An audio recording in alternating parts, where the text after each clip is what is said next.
महाराष्ट्र नवनिर्माण सेना ने बैंकों में मराठी भाषा के इस्तेमाल को लेकर सख्त रुख अपनाया है।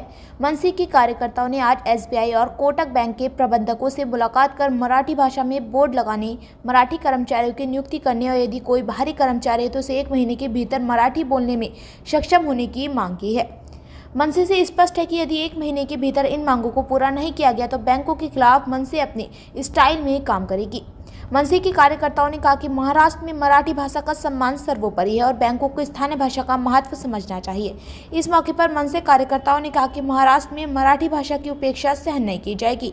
यदि बैंकों ने इन मांगों को नजरअंदाज किया तो मनसे अपने अंदाज से विरोध प्रदर्शन करेगी।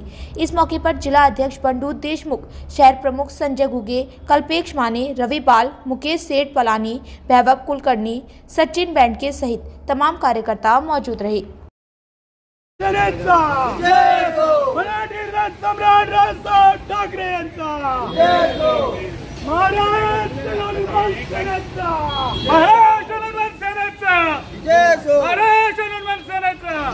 सन्माननीय राजसाहेब ठाकरे यांचा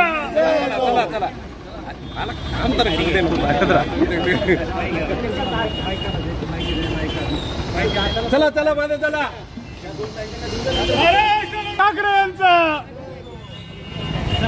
महाराष्ट्र नवनिर्माण सेनेचा महाराष्ट्र नवनिर्माण सेनेचा सन्माननीय राजसाहेब ठाकरे यांचा मराठी भाषेला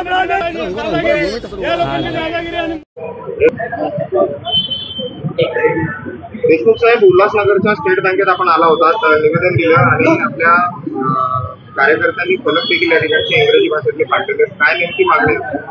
मुळामध्ये हे लोक महाराष्ट्रामध्ये धंदा करतात। बँकेचं नाव state bank, Maharashtra bank, Punjab national bank असे विविध नावं आहेत आणि यांचे सगळ्यात जास्त ग्राहक जे आहेत ते मराठी आहेत। असं असताना या बँकेमध्ये मराठी भाषेचा अपमान केला जातो, मराठी भाषेला डावललं जातं।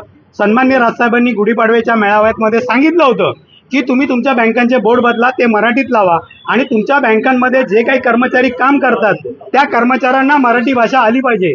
कारण इथे येणारे सिनियर सिटीजन असतील, वरिष्ठ म्हणजे ज्येष्ठ नागरिक आहेत किंवा इतर लोक आहेत, त्या सगळ्यांनाच हिंदी किंवा इंग्रजी येत नाही, त्यांच्याशी तुम्ही मराठी बोललं पाहिजे आणि त्यांचा अपमान होणार नाही याची काळजी यांनी घेतली पाहिजे। परंतु सातत्याने मराठी भाषेला डावलायचं, हिंदी आणि इंग्रजीला प्राधान्य द्यायचं या लोकांनी सातत्याने हे चालवलेलं आहे। पण यापुढे या गोष्टी खपवून घेतल्या जाणार नाहीत।